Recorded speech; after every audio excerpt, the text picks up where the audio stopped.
Good morning, all. Thanks for your patience.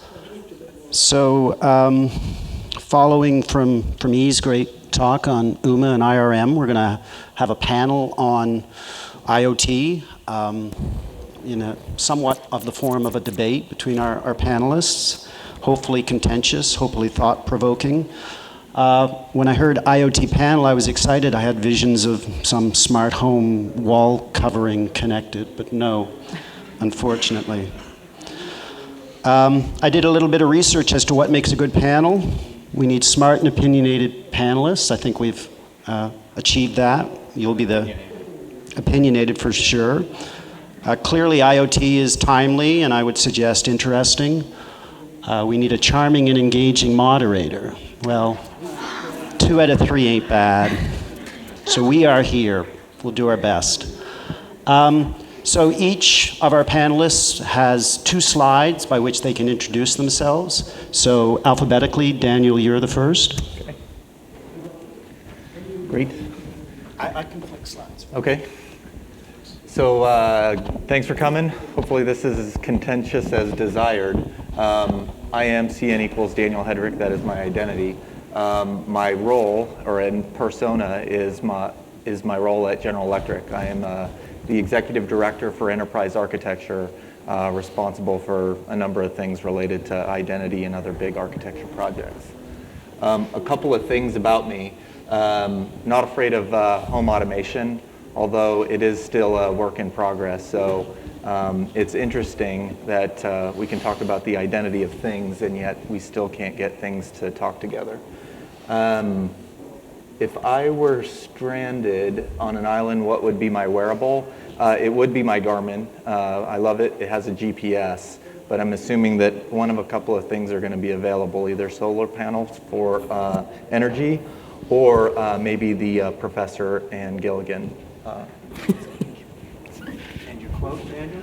And my quote. So the beginning of so Confucius says the beginning of wisdom is to call things by their proper name. So this is interesting as we think about the taxonomy of things, and that we may have uniqueness, but we may not necessarily have proper uniqueness for each individual thing. So there you have it. Next up, Ranjan. Alphabetically you said, right? I think the last name. Hey everyone, Ranjan Jain, I'm the solution architect.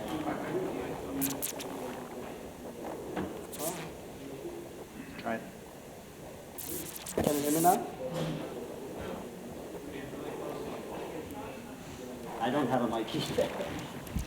How about now? It's not a proximity thing that mic is not transmitting appropriately. How about now? Okay, I'll just hold it like this. My name is Ranjan Jain. I'm the solution architect for identity and access management in Cisco. So, few things about me. I was not sure what exactly I was supposed to put it over there, so I put something which I really love around listening to a few of the compositions from these great composers, Mozart, Beethoven, or even Robert Schumann. Another thing which was at some point, I think probably like 5-6 years back, I wanted to get into comedy. Somehow that didn't work out, but hopefully I'll try to make this event a bit funful.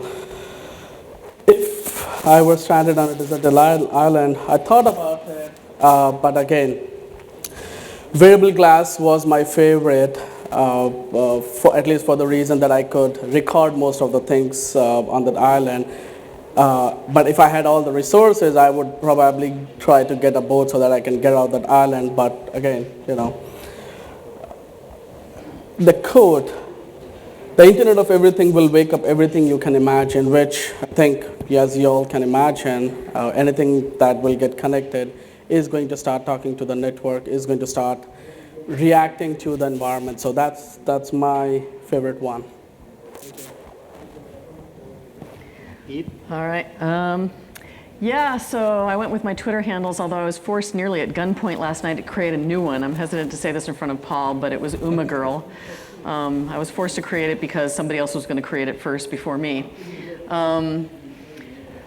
Yeah, I'm the chief humanitarian. I also helped create SAML. There's my official title, also Mud Junketeer, because that's the band I'm in Seattle. You guys know there's a law there that you have to be in a band if you're in Seattle. So those are just some of my personae. If I were stranded on a deserted island, the wearable I would bring with me, well, Baymax, I don't know, it kind of envelops you. I don't know if that's a wearable, but I'm actually sort of suspicious of and not crazy about the interfaces and the interoperability of all the wearables now. But Baymax being one of the most privacy intrusive things I've ever seen. I don't know if you guys saw Big Hero 6, but also really functional in terms of keeping you alive.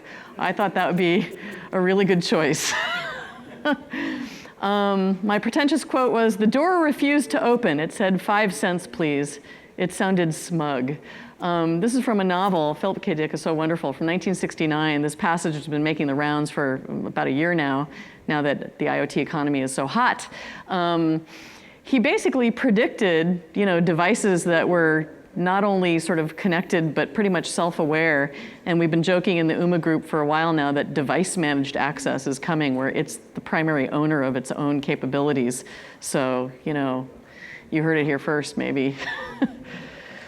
And Steve. Yeah, hi. Steve Wilson. I'm a principal analyst at Constellation Research. Is your thing on? Last month, I was happy to celebrate my 20th year in the industry. I fell into PIC-AI accidentally in 1995. I thought it was the coolest thing I'd ever seen, and I thought that it had to be good for more than identity, and it turns out that it's not even good for identity, but it's going to be ubiquitous, right, for attributes and signals in the Internet of Things. So I felt sort of validated about that. I'm still tentative about PIC-AI, but I'm absolutely firm on vinyl, and I was right about that all along. The Internet of LPs is something that is alive and well. If I was on the desert island, I'm not going to screw it up. I'm going to take the opportunity to be off grid for a while, so a T-shirt is all I need. And I feel that we need to move past slogans, and if you think that you're the user, you're actually a cliche. Only Steve would quote himself.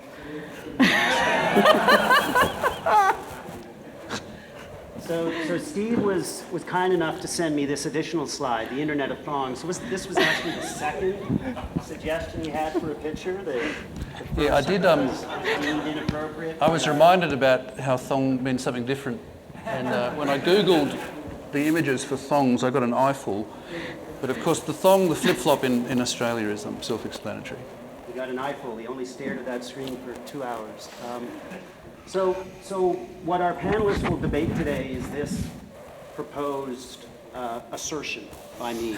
So be it resolved, we as representatives of the identity and security industry already have all the requisite standards, techniques, and processes to enable security and privacy for the Internet of Things. Daniel, initial thoughts? Do we have what we need? No, we do not. We have a lot of technology. We have a lot of capability. We're still working on solutions. We continuously hear, we as an enterprise organization continuously hear from vendors, we've got a tool for you. That tool is going to solve your problem. And then we get into discussions of the problem. They say, wow, that's a really hard problem. So I think we still got some work to do. Eve, you're nodding your head. Yeah, actually, I think we have a lot of plumbing and piece parts. But the last sort of, I don't know how many percent it is. I was joking that, there's a saying in the UMA group we've said all along, which is, we've solved 90% of the problem, now we just have to solve the other 90%. And it's kind of like Zeno's paradox of standards or something, that, the complexity of the last bit or the 80-20 point or whatever it's super, super huge. So, there's a lot that can be solved with stuff lying around the house, is what I've found. Like conversations with Hannes, who I don't know if he's still here, but hey there. We had been finding and looking at the ACE use cases that there's this conceit around constrained environments, that everything is so super constrained that you have to bend to them. But in fact, the constraints are not as much the problem as the systems design view that I was talking about. And that worries me more than anything. And the use cases lurking in there and solving the actual customer problem. I mean, nobody wants to think about the customer problem because that's hard.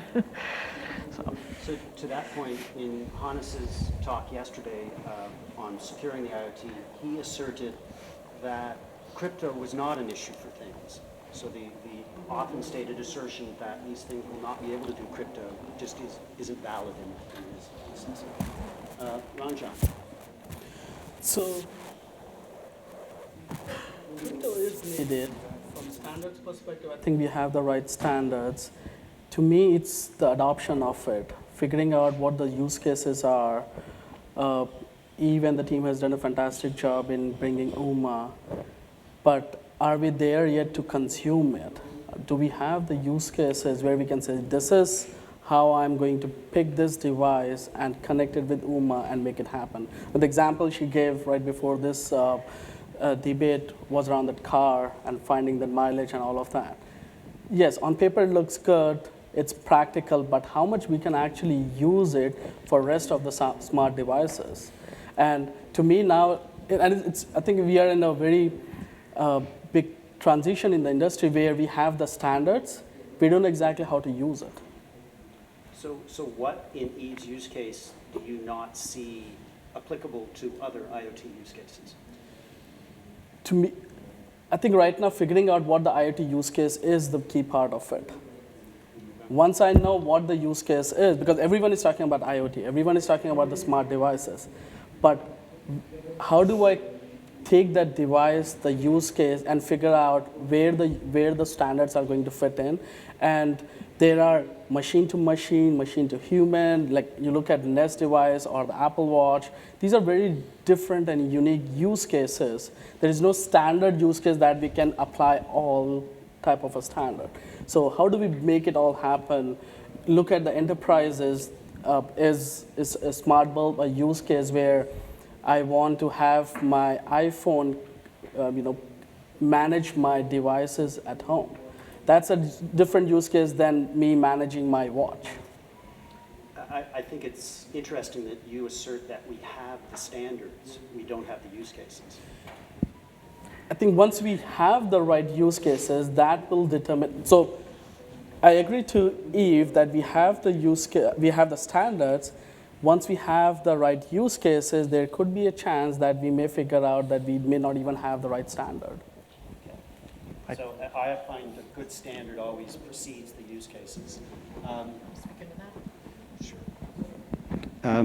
So let me just meta point. You all have mics, so you can all interrupt each other. That's the value of group mics. And he and I discussed, like, the moment we start agreeing to each other, he's going to change the topic. Yes, because we wouldn't have achieved our goals. Steve, thoughts? I think quite clearly we've got the standards for the Internet of Things. I'm really energized by the ubiquity of public key capability, the standards that are emerging for us to be able to have a device autonomously send an important factoid about what's going on, digitally signed in the silicon. So we've got pedigree, we've got a chain of trust, we've got a hardware-rooted chain of trust. And so we can tell the difference using things like FIDO. We'll be able to tell the difference between a particular brand of pacemaker telling us that a particular thing has happened to a particular person. Now, the important thing about these standards is that data minimization is implicit, right?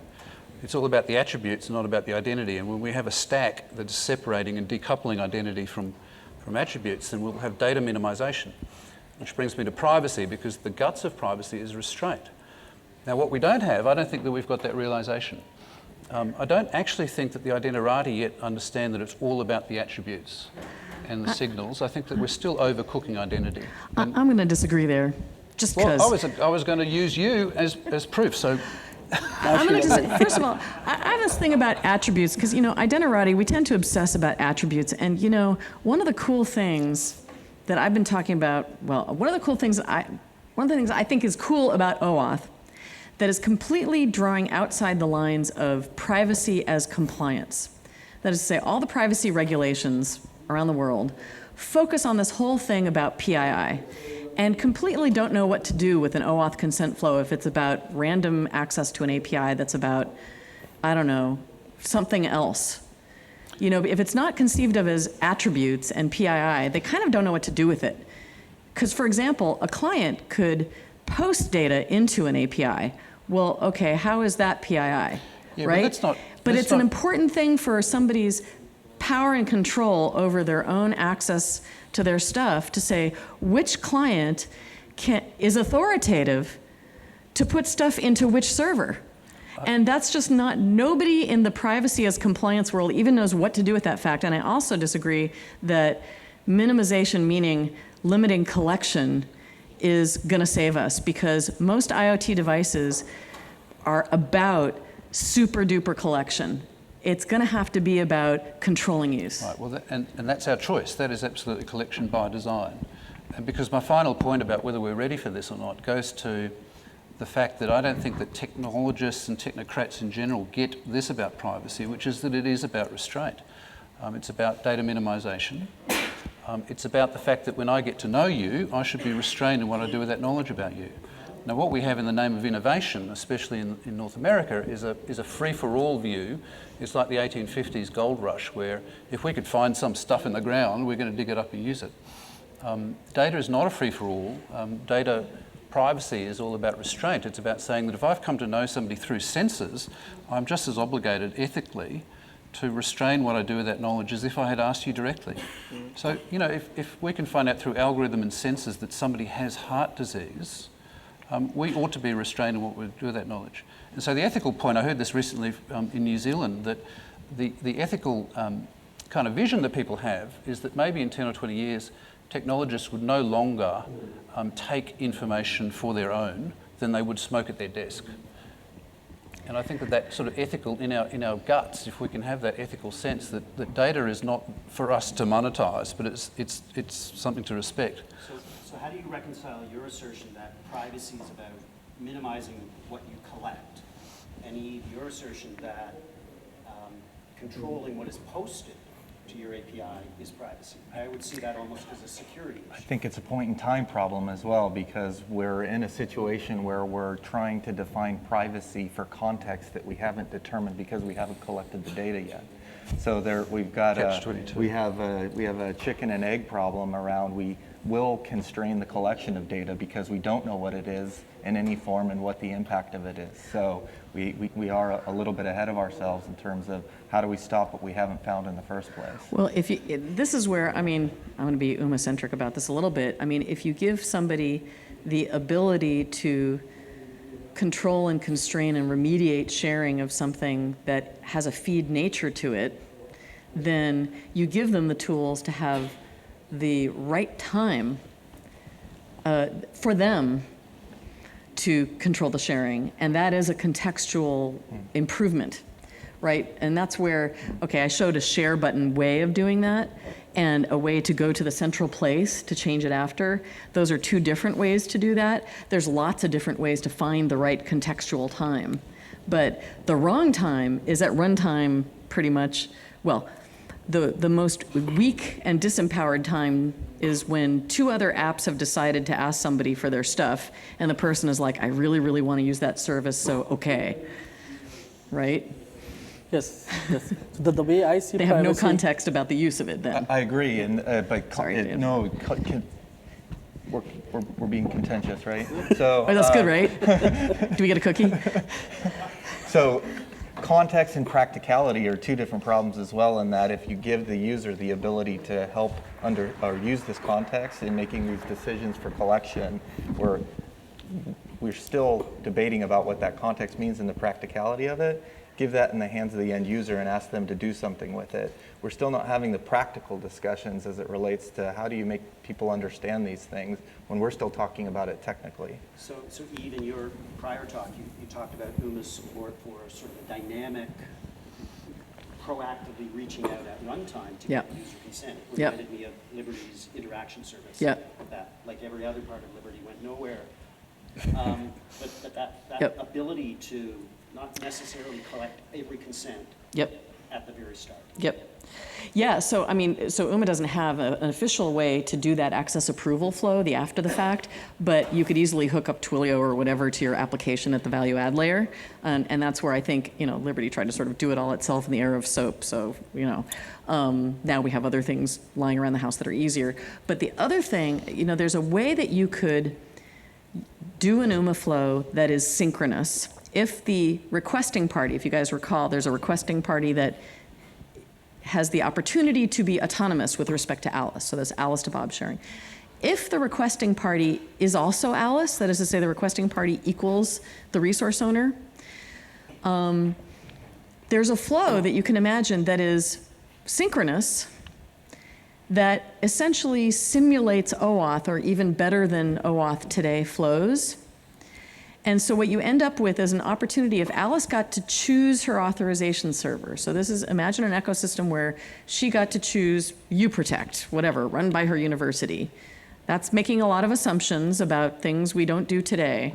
But you have now just interestingly empowered somebody to do something at exactly the same time as they do an OAuth flow today that gives them the opportunity to get more context when they need it later. They can hit that sort of advanced link to see it in context and change the scope right there. Like right now, you have to rely on the company presenting you with that list of bullets to give you the ability to uncheck, and they may not give you that ability. If you chose your AS, they don't care whether you uncheck or leave it checked. I got to say that I'm really skeptical about, the more and more I hear about user-centric design and user management, I'm really worried about fatigue. I'm really worried that we're putting so much on the users. And I know that this is a diabolical thing to say, but at some level we need designers and regulators to start making decisions on behalf of users. Because at the moment, we're probably already in a situation where 90% of the personal information about me is being created behind my back, and it's flowing behind my back. And it's, we accept that you cannot read a 9,000 word privacy policy for your TV. And I think that what you're advocating is not that far different. It's going to be sexier and it's going to be easier, but getting people to configure their car in respect to personal information flows, I think is just... I agree with you when it's passive, but I don't agree with you when it's active, because, as an individual, not as a working person, I have used Google Docs to share things with people like, I always use the example of my choreography document for my barbershop chorus. And it's got the same comment and edit options that Google Docs does in a corporate environment, and I make the same choices there. And the default is edit, we all know that, and we choose the sort of expansive scope there. It happens to be proprietary. I'd love for it not to be proprietary. If you asked 95% of the public to use Google Docs as a model for the dashboard for controlling their refrigerator, the first thing they would say is, what's Google Docs? I think we need to remember that our experience of how we configure software is 1% or 1% of the top echelon of when people. It comes to, we don't have that but level when it comes of to data IoT, sophistication. If there is a smart anything that somebody actually buys, and it's a vanishingly small percentage of anybody who's buying any of this stuff, because the UX sucks and the configuration of it sucks, and that's why I'm not buying much of it yet, right? They're not that smart. And onboarding it to any kind of central... Did you just say E? No, but this is my point. This is exactly my point about the 31 light bulbs and the kitchen appliances, and why I'm not buying them yet, because I don't have the time to configure them. And it had better be that easy, because if I'm gonna have to configure them, and the Airbnb use case is my point. It's like, Ian makes a point, he may have made it this week and I missed it, about people pairing their phones to rental cars and then not unpairing them. Once you've been through that and you realize, holy crap, I'm seeing everybody else's contact lists on my rental car, it's kind of a wake-up call. If you had the opportunity to set the period of the sharing of that information with a car, and that's a relationship with a car, not with another person, to the length of your rental period, you would. But to me, the way I'm looking at privacy, there are two ways of it. One is user giving consent to share the data. The other part is, from a law perspective, can the data be used against me or in the court of law? Yeah. So like Fitbit band, where it's calculating the number of steps, my sleep pattern, all of that. I don't have to do anything for it to do that. But knowing that pattern, can that data be used against me? So Yes, and that's a first-party service problem. Exactly, Yes, and that's a exactly. huge problem. Yep. And I'll say right now, UMA does nothing about the first-party service problem. It's a third-party sharing problem. It's a third-party sharing opportunity. So far we seem to be focused on privacy. What about the other side of the coin, security? Do we have the right pieces in place to authenticate these things, to authorize these things? I think a lot of this comes down to quality. I mean, we heard from the folks at ARM during yesterday about, I think the example of Heartbleed came up as an example of where we're not testing code properly. And one of the abiding concerns I've got is just that we are so bad at writing code online. It's not just testing code, it's writing code. Look at the go-to-fail problem, where for want of some simple structured programming, we had the entire Apple SSL ecosystem brought to its knees because there was a stupid piece of cut and paste in the code.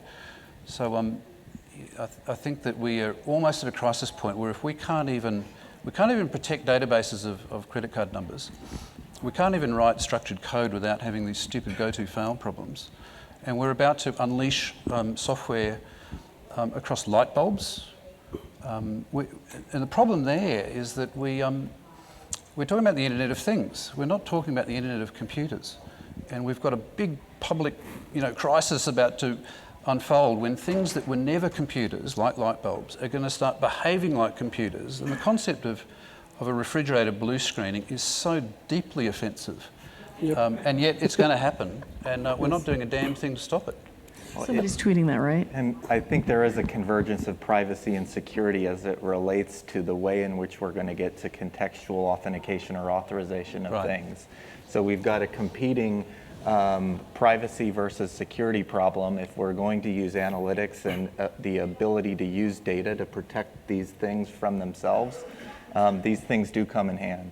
So our ability to actually get this data from wherever to use as it relates to I was going to say continuous authentication, but I've learned that it's discrete authentication in series. I think we do have gaps there. To me, I think it's IoT is going to expose the attack vector at a very different level. It's going to be huge, and writing a secure code has been the #1 thing for many years, where people don't think about the security after the fact, and it has to change.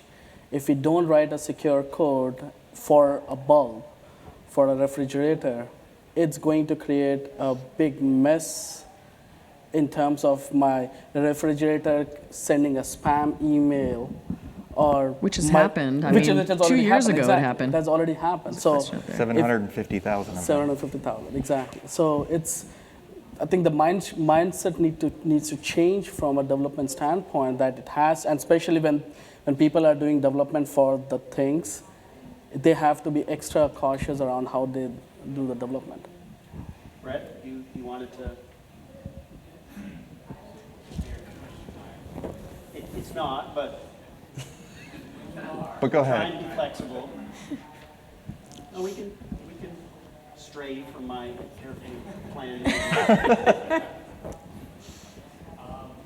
questions. One, for each of you. Could you draft a reference architecture today from Internet of Things, or at least where you think we'll land, in terms of the protocols that connect various pieces in a very obvious term? So is there a clear path, clear visibility to the end state of a reference architecture around Internet of Things, work with user agents to manage those data feeds? And then two, do you think the future from a business strategy perspective is one where there are 2 or 3 ecosystems of Internet of Things management that you have to be in, or there will be actually interoperability where I can pick any sort of dashboard management app and configure all my Internet of Things without being locked into picking 1, 2, or 3 ecosystems? So for the sake of the recording, I'll ask whoever answers first to repeat Brett's question. So my sense of the first question is, Could we define, the collective we, could we define a reference architecture today as to what it should look like? If you're going to repeat the question, could you please repeat the question on mic? I don't have a mic. Here. It's right there. You're louder than him. Brett McDowell's question was, could our community define a reference architecture today? That was the first question. And secondly, I think, is there an expectation that there will be 2 or 3 platforms into which we need to hook up into? Fair, Brett? Oh, gosh. I'll go first. I'll give it a shot. So first is we've got to stop calling it the Internet of Things. And we've got to actually talk about the scope of things that we're talking about as it relates to reference architecture. Because there is no one reference architecture for everything. That's my opinion. So as we talk about the various scopes of things, then I think we can, and in some cases have better line of sight to what that reference architecture should look like. In some cases, it's still very much work in progress. On the second question, I don't know how many management types or user interfaces or things it will take to manage these various scopes. Hopefully there's enough to account for all of the scopes of things that we have to manage, and there's at least similar in simplicity in how we use them, but I don't see one standard or 3 standards to rule them all. Somebody care to disagree? No, actually, I agree with him. So, because there is, again, going back to what I was saying earlier, it all depends on the use case. Depending on the use case, we may have one reference architecture or multiple reference architecture because it's going to have different requirements. So, and because it's going to have different set of requirements, can that all be met using one standard, or do we need multiple standards? So it'll all depend on the use cases and the things that we are going to take care. Steve? No, look, I tend to think that it's too early to think about a reference architecture. That's a good point. I think that we are very close to getting some better disciplines, some better mental models amongst designers and business analysts about this identity stack that a lot of us are talking about. So the FIDO work is really good for crystallizing this idea that there are things.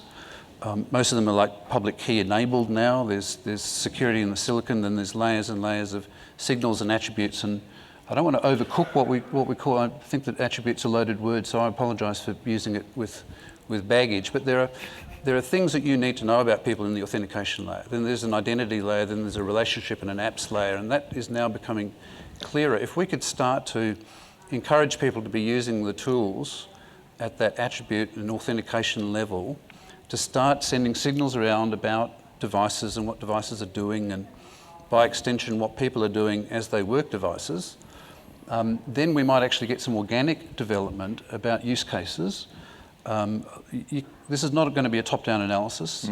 The use cases are almost going to suggest themselves as we get better. Right. But the idea of a reference architecture, I just observed that I think there's a sort of a mental inconsistency that we want to talk about a reference architecture and ecosystems, and those two things are at odds. I think more ecosystem. Let's have more organic development at that middle level, and best practice should emerge.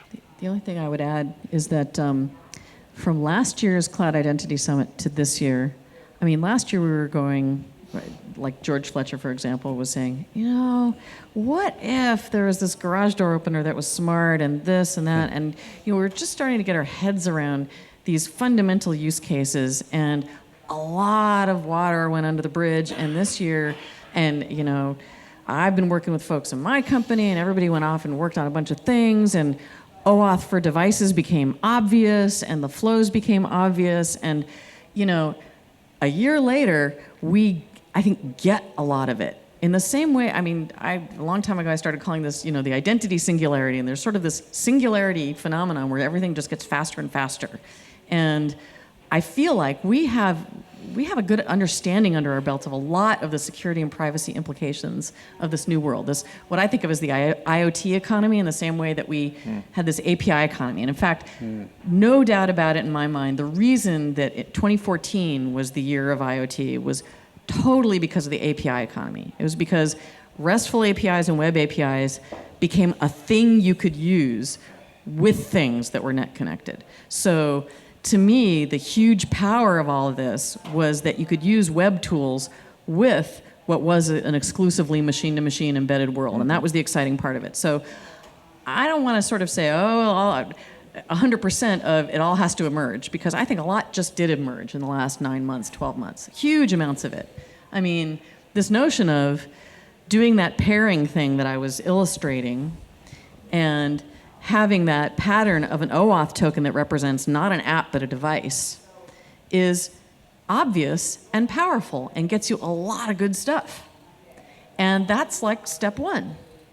And as long as you're doing a really good job of strongly authenticating the device as such, and we know how to do that if we line our ducks up right, great. We've now just done sort of, call it application level, identifying and binding of the device with the right stuff, and device level authentication. We know how to do that. Let's not screw it up. Move on to the next level of stuff. And I bet you in a year's time, we're going to come back and go, oh, our understanding has increased tenfold, and a lot of stuff will become clearer. I have no doubt about it. Harish, you had your hand up. You wanted to respond to Brett's? Yeah. There's a publication from the Internet Architecture Board exactly on the question that Brett asked, like, what's the reference architecture for this IoT? The document is called Smart Object Architecture. And the answer is, as a friend from GE said, there is no single reference architecture, because there are very different communication patterns that people are using today, and obviously they are somewhat different. Some of them just shuffle data from the IoT device straight to the cloud and basically sync it up in the backend. Others communicate directly, and those have very different communication patterns. And why should they use the same product? Like, well, the product was stacked. So we've got about 15 minutes left. We can open up the floor to questions. So I see you, Bob. Well, yeah, I wanted to follow up on what was just said. So, I mean, if you even entertain the notion that we have the right set of standards and that we understand authentication in this space and what have you, I think you have to be making the probably false assumption that we are going to backhaul all of the IoT traffic into the internet, right? If you want to talk about key management and trust models for for ad hoc peer-to-peer networks, we don't have those standards, and we also certainly don't understand how to manage emergent behavior in peer-to-peer networks of zillions of devices, to prevent your Tesla from flocking with the other Teslas and running over a playground full of school children because all of them decided to, have some kind of emergent behavior. So I guess I'm a lot less optimistic than even the most pessimistic of you. Thoughts? So there's an assumption that all things will talk to each other, and that is in no way the case. In fact, in many cases, especially as you look at critical infrastructure in the industrial internet, there's a scope of connectivity that has nothing to do with the internet.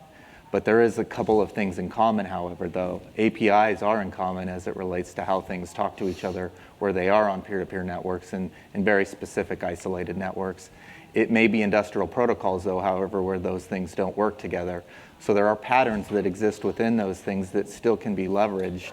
However, the solutions and their practical implementation still are the biggest problem we have. Yep. So I enjoy the architecture astronaut where the rubber meets the sky and not the road as much as the next person. But I'm looking at the statement that is up there, and the consistent theme from all of you has been, once you identify a use case, we can talk about what can be real or not. And to that point, I'm trying to get a sense of the maturity of the ecosystem, right? So let me tee up a use case for you, and please let me know what the gaps are and what needs to be filled in. You have a fire in the building. You have a set of firemen responding to that. They have wearable sensors that they are wearing to monitor their biosignals, and they need to be trusted. They need to be the communications from there need to be secure from both the integrity perspective and a confidentiality perspective. And the challenge is that once they go into the building, though, the connectivity is lost, right? So this is a standard challenge in the emergency responder cases. You go into the building, signal is lost. So what they're doing is basically they're deploying drones that basically create a mesh network that basically carries a signal out to the incident commander. Now, one of the firemen is injured. Now, you need to route the other people to that person so that they can get help and bring them out and hopefully get them help. In the current environment of the Internet of Things, or call it what you will, the wearable sensor environment, what are the pieces that exist that would enable you to do something like this? Where is the maturity level? What are the gaps? What needs to be filled in order to make this real? Anybody have any thoughts? Adam, I saw you perk up at the implied emergency. Yeah.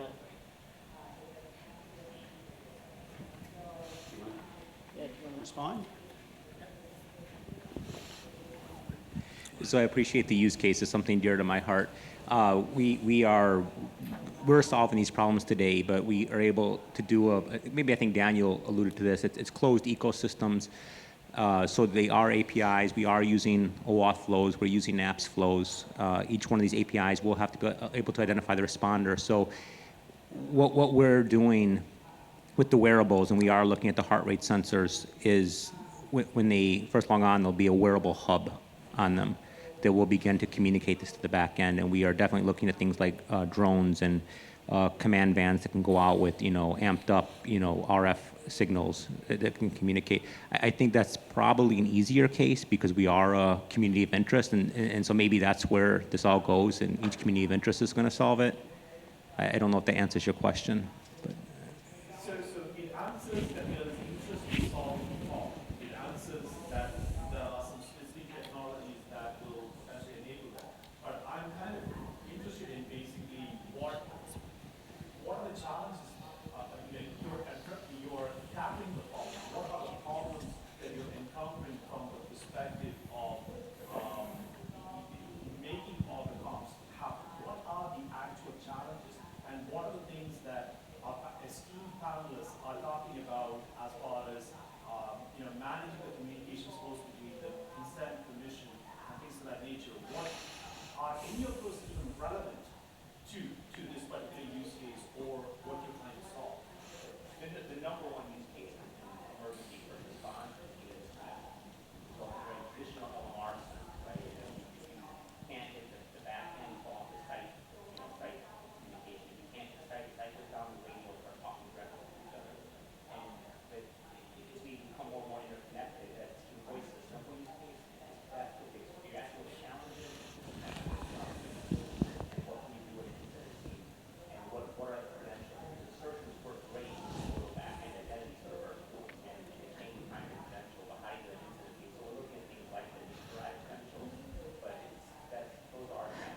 If I can just to repeat, so you're saying that connectivity is the main challenge, but it's something that's actually, did I hear you say that it's actually starting to resolve as a challenge, or no? No. It's not resolving as a challenge.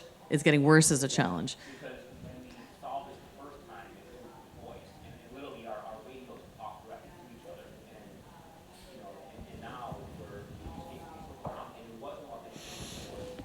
It was just person. And so with all the data now, and it has to all be, how do you, when you're at a scene and you want to get a token, how do you get the token? You can't get the back end communication service. Right.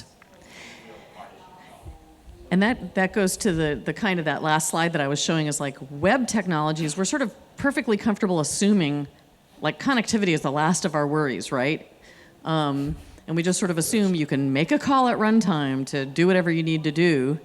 And that's not always a fair assumption. There's constraints like that are exactly where you start thinking about, do you have a sort of, this is one idea that's come up not only in IoT circumstances, but in non-IoT circumstances, something like an authorization server hunt list. So there's sort of cached policies at different authorization servers where you can go look for the local AS where you can go find the thing. Now, that may not be exactly the same as the architecture you're talking about, but essentially there's a local cache of what you need. And that's a strategy that might get used in one or another architecture.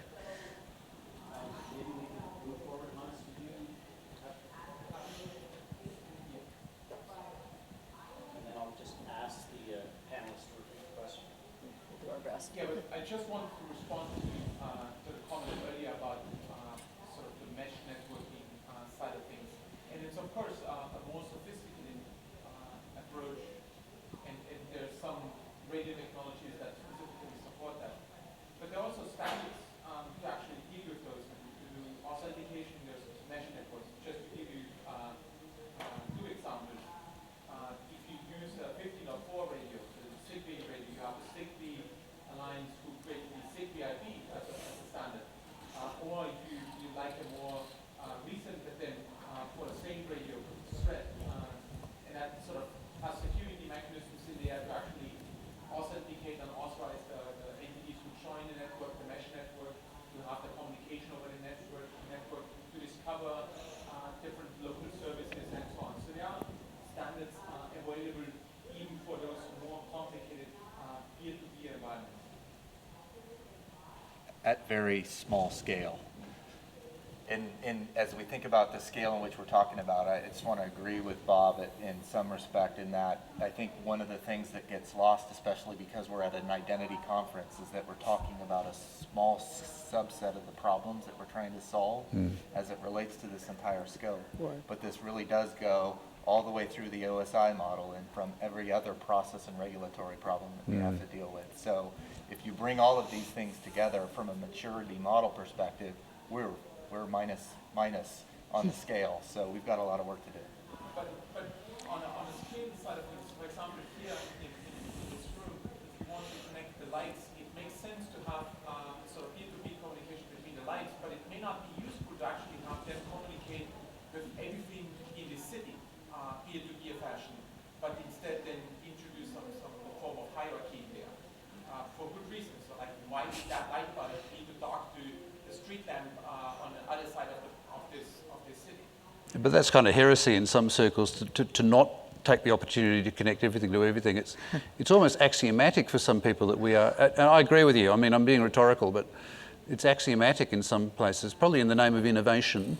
Well, and making that's money part of out of that big systems data. design view. I mean, in the name of resiliency and in the name of security, Exactly. you want to limit exposure Exactly. to certain vulnerabilities. So you've there's got a to lot start of thinking about tensions that. in this. There's people have got different agendas in how they imagine this panning out. The reason why you don't want to connect anything together at that level, at the sort of like the ad hoc networking level is the scalability aspect, because you would have to broadcast or multicast the messages everywhere, and you may not actually want that, because you would have too many messages flying around. Completely agree. Use another layer of abstraction, provide a different layer of discovery services. We talk about connectivity, we've got to think about it more than actual point-to-point or physical connectivity, but also the kinetic effect of things that can happen based on disconnected things with connected processes. So the actual system model of all of this, as it relates to threat modeling and our ability to kind of foresee the level of complexity Threat and the level modeling. of threats that exist within it, we've got to... We can't even, and I just observed that we can't even do threat modeling on a monolithic piece of relatively simple software. And the idea that we are ready intellectually or even economically, if anybody wants to spend the time and the money and suffer the necessary delays to the product development lifecycle to do threat modeling properly, I mean, I wish that we did, but I just observed that and in fact, things are trending the other way. The rush to market is trending consumerization the of other way. industrial IoT, which you know Disaster. is going to happen, is going to suggest that some company building the next room like this is going to buy the whatever popular consumer smart light bulbs, and those are going to be default internet connected, and maybe that's a vulnerability, or maybe it's, No maybes presents about some it. other problem. Yeah, on the topic of privacy for all of the data being collected, do you guys feel that you have both the standards and the legal governance required to help provide context of what things will be used for? Both Eve and Steve have talked a little bit about, oh, I want to share my heart rate or my blood pressure or my gas mileage with X. But if it's a push model instead, some service, when you pop up that OAuth screen says, hey, we need access to this piece of data, do we have the affordances for them to provide some context of, and we need that data to do this, and this is what we will and won't do with it? Well, you were talking about context and how we have a lack of knowledge of what the context would be for the essentially purpose of use is what they would call it, like in a healthcare context.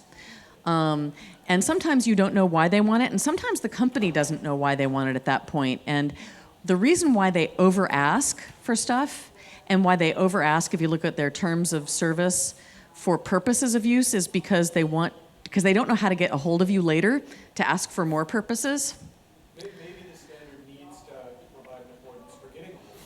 Yes, in fact, that was part of the reasoning of the VRM work all this time, the vendor relationship management work, which was if you can enable somebody to, for example, get your address so they could contact you later to get in touch with you to ask if they could use your data for some other purpose later, then they wouldn't have to ask you now for all the purposes. So that was all a bit theoretical, but we now have those abilities, right? Because OAuth does give you the ability to permission someone to get a feed of, for example, your address. So that should be possible.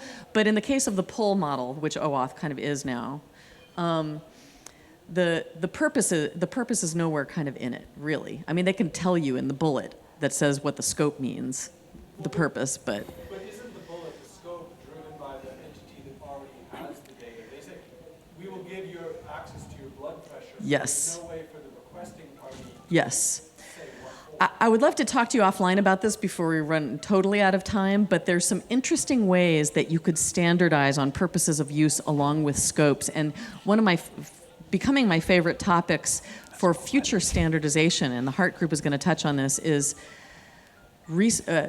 what you could call scope design, standardization of scope design and resource set design, which comes into play in UMA because you're transmitting from the resource server to the authorization server what resource sets and scopes over them are in play. So it's not relevant in OAuth to standardize those because they're internal to that ecosystem, but in UMA they're interesting because you transmit them between systems, and so it's suddenly interesting to standardize them. And in the healthcare realm, they do have standardized resource sets, and they do have standardized purposes of use. And we're just now coming up on the subject of standardizing scopes. And once you do that, you have the ability to convey to people some elements of context ahead of time because they're now shared among different systems. So I don't know whether anybody saw what just happened there, but in terms of informal protocols and informal sending of signals, my phone's going off and I'm sending body language to a complete stranger that it is okay that I have just permissioned him and given him consent to access my device. And so, you know, we can... It has nothing to do with IoT, though. It does remind me that we can overcook sort of laws and regulations, and I do... It doesn't scale, but it doesn't have to. Not in that... I could have sent a message right. out to the internet saying, I could have tweeted, could somebody turn off my phone, but look, you know, laws and regulations have got a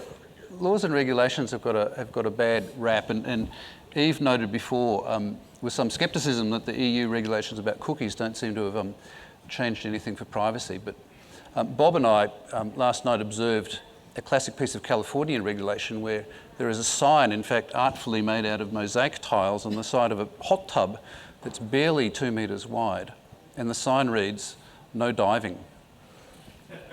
So I don't know whether that sort of regulation has improved safety in the way that, you know, we poo-poo the Europeans for maybe not fixing privacy yet, but this is really early days. I mean, I'm Fair incredibly enough. optimistic and progressive about how we're going to get somewhere in the next 10 years on privacy. Did the hot tub contain materials which are known in the state of California to cause cancer? That was, To pregnant they women. papered over that with the no diving tiles. Thanks, everybody.